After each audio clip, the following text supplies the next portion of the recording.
Good afternoon, friends. So I'm coming to you today from my kitchen. And today's book, again, like I said, is from Aaron Reynolds. And Aaron Reynolds wrote a book called Buffalo Wings. How many of you have ever heard of or eaten buffalo wings? Has anybody not ever had buffalo wings? How many of you have had or you like chicken wings? So buffalo wings are a spicy version of chicken wings. Have you ever wondered how buffalo wings are made, or where did buffalo wings come from? So anyway, I grew up in an area called Buffalo, New York. Buffalo wings are not actually from the animal called the buffalo. They were invented back in the 1950s in a city called Buffalo, New York, in a restaurant called the Anchor Bar and Restaurant, and it's on Main Street in downtown. And so I'm going to show you today how to make the original buffalo wing, and then we're going to be reading the story Buffalo Wings. So let's get started and I'll show you what you need.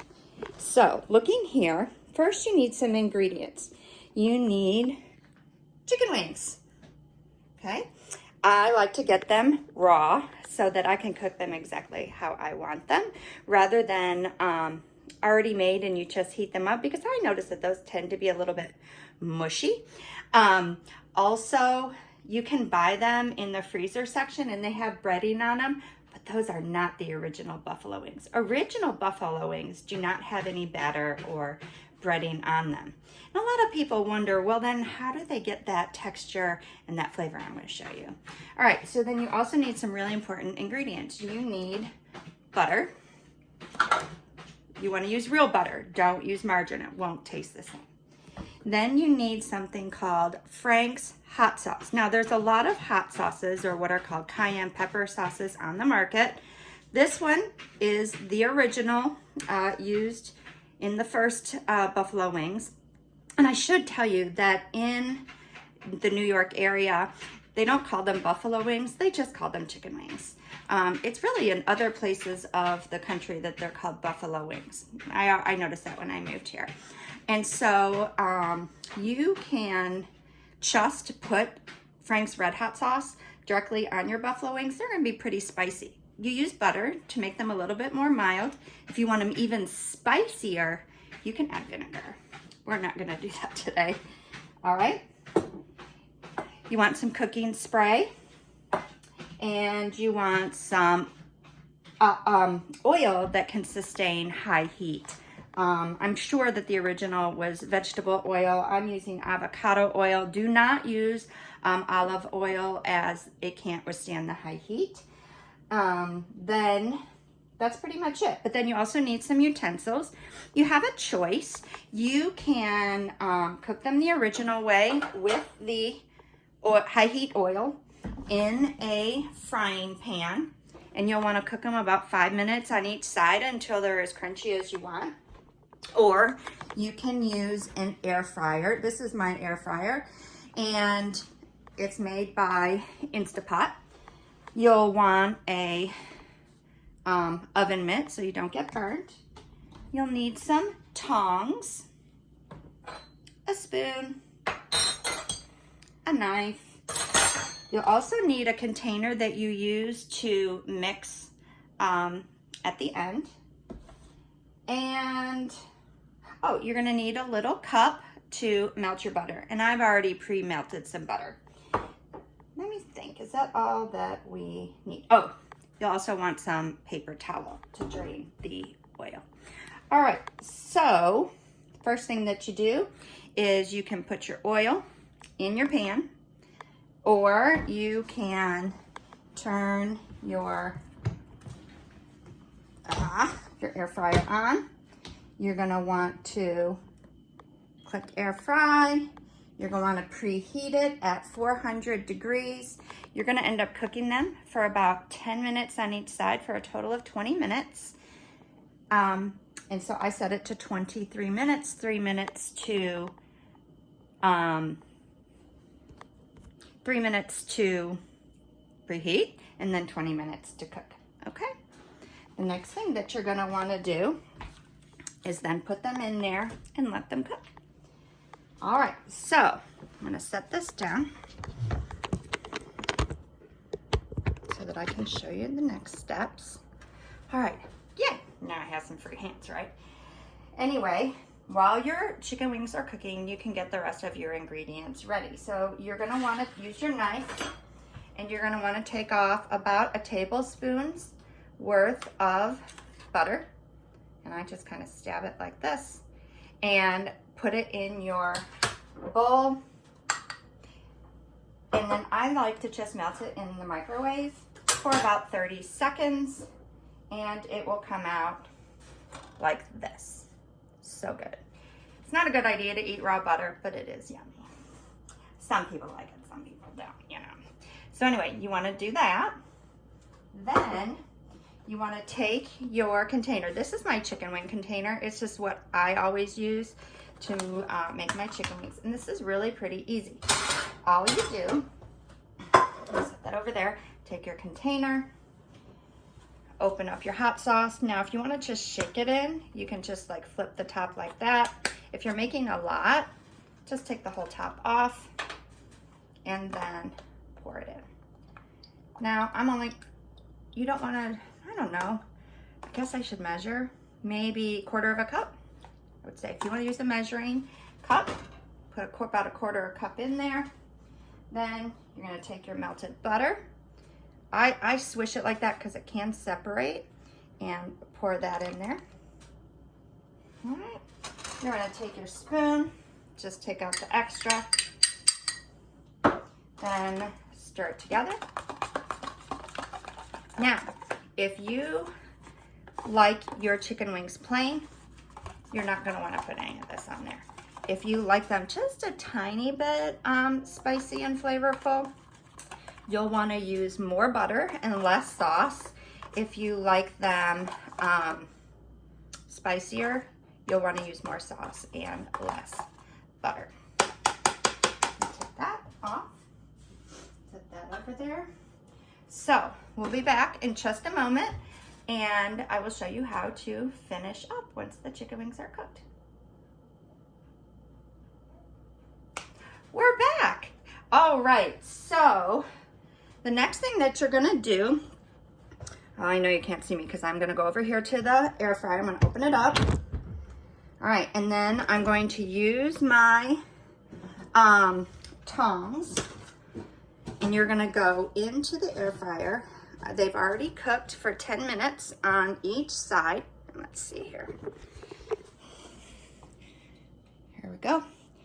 And pop these open very carefully. Can you see? All right, go in, take it out, and then you're going to set them on a plate that has some paper towel on it. I'm gonna do that now. Okay, close it and turn it off. All right, and you've got your chicken wings. Now, if you like chicken wings plain, that's exactly how you're gonna eat them. You want them to be really, really golden brown. All right, so I'm gonna come on over here, set this back up. All right, so now what you're gonna do, you're gonna take your tongs, you're gonna take the chicken, and you're gonna put them, just drop them in. I usually do about 4 at a time. These are called the drumettes. They're actually chicken drumettes. Then the other part that is the flat part with 2 bones is called they're called flats. All together, the drumette plus the flat is called a chicken wing. So then you got them in there. You want to put your lid on top, and then you get to shake them like a marble.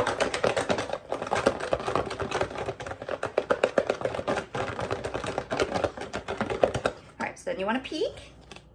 You want to make sure that they're completely coated. Coated means that there's sauce all the way around. And you want to take another plate, your serving plate, and use your tongs again. Set them on the plate. I love eating them with celery sticks and ranch dressing, or you can have blue cheese dressing. Blue cheese is the original way to eat your chicken wings. Don't those look so good? Oh my goodness, they smell so good. Now, this is something that is very easy to do, and you can even do it at home as long as you have an older teenager, a parent, or another adult help you. All right, so how many of you think you might try that at home? So I guess there's a recipe for that, but I just do it from memory because it is so easy. Now we're gonna move on, and we're gonna find out what this book, Buffalo Wings, is all about. Like I said, it's by Aaron Reynolds, and it's illustrated by Paulette Bogan. Let's turn this a little bit. All right, here we go. Here's the title page. You can see chicken is lying on the ground, and because of this part right here, it's a dream bubble. We sometimes call them speech bubbles, and it looks like he's thinking about a buffalo that has wings. Is that the same as this? How is that alike, and how is that different? We call that compare and contrast. All right, here we go. It was the day of the big football game between the Mustangs and the Buffaloes. The Ducks dished up their famous quackamole.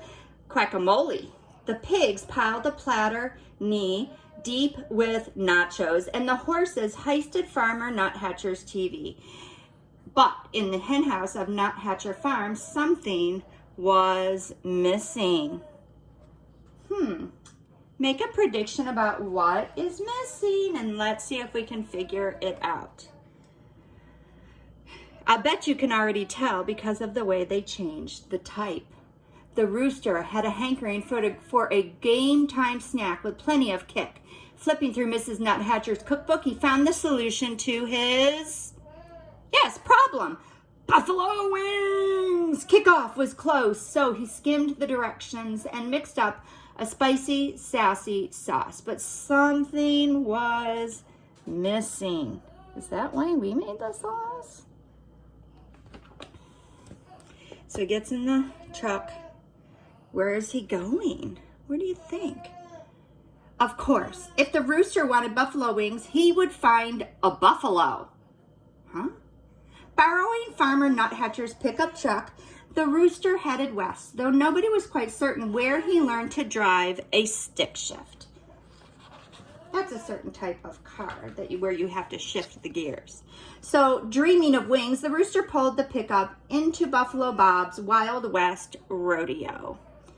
He found bucking broncos and cowboy clowns, but not a single buffalo. Do you know that in America, we call this animal a buffalo that we saw in Chicken's Dream, but it's actually not a buffalo. It's called a bison. Everybody say bison. It's spelled B-I-S-O-N. And the reason that we call it a bison is because it's really not a buffalo. But when the first people came to America from Europe, and then they headed west and saw this animal, they didn't know what it was.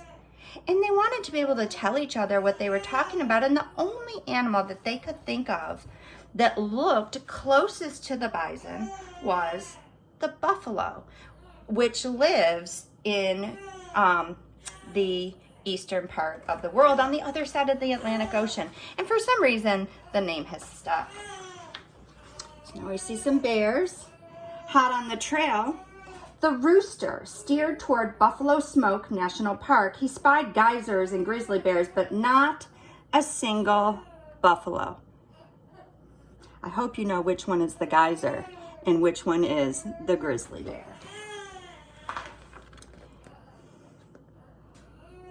Eager for the perfect football feast, the rooster cruised over to the Wild Buffalo Water Park. He spotted water slides and wave pools, but not a single buffalo. He continues to drive. the gloomy rooster was heading for home when at last he spotted a herd of buffalo in the fiery setting sun, but something was missing. Remember when we learned about collective nouns? What word did you hear on that page that was a collective noun? What has he got in his hands? What has he got on his back? What is the mouse holding? Wings.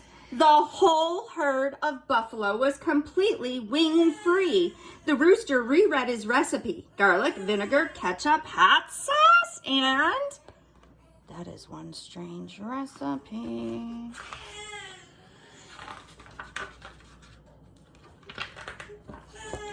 Chicken wings. The red-faced rooster closed the cookbook. His perfect feast was a flop. But the herd invited the rooster to join their football festivities, though nobody was quite certain where they got the big screen TV with surround sound. The rooster chowed down on chuck wagon chili. He pigged out on buffalo-style pizza with pineapple. He inhaled outrageous onion rings. Oh my gosh. So much alliteration in this book. That's when they use all those same beginning sounds. But then the rooster discovered the jalapeno hush puppies. Of course, the mouth-watering morsels were hot and spicy with plenty of kick. The perfect game time goodies. The rooster was ready to head for home, hush puppies in hand, but something was still missing. All right, make your prediction there about what's missing. Let's find out if you are right. His fiery football snack was no good without a game to go with it. The rooster huddled his buffalo buddies and shared his plan. Now that's what I call a close-up illustration. Look at those beautiful buffalo faces. Somebody's coming to see us. Do you see it? Fired up, the rooster turned the truck toward Nuthatcher Farm. They made a few stops along the way. Take a look at each of the illustrations. It looks like a photograph. And you can hear Jackson in the background. The next morning, the rooster organized the first ever Nuthatcher Farm football game. On the sidelines, there were mounds of munchies. The ducks fixed their guacamole. The pigs provided the nachos. The rooster whipped up jalapeno hush puppies, hot and spicy with plenty of kick. And nothing was missing. But the rooster was too busy scoring a touchdown to notice. Then, at the back of the book, is a recipe that says buffalo-free buffalo wings. And you can even follow that recipe if you wanted to and you had this book and try them out. You could even make the recipe that I shared, and you could make this recipe and you could taste test them both and see which one you like better. That would be loads of fun. Now, yesterday we read Chicks and Salsa. Today we read Buffalo Wings. And I want you to think about how these stories are alike and different. And if you have time and you want a challenge, you can make a Venn diagram with 2 overlapping circles. And you can write Chicks and Salsa on one side, Buffalo Wings on the other side, and you can give 3 or more ideas in each space to tell how they are alike and different. I hope everyone has a really good day and enjoyed this story.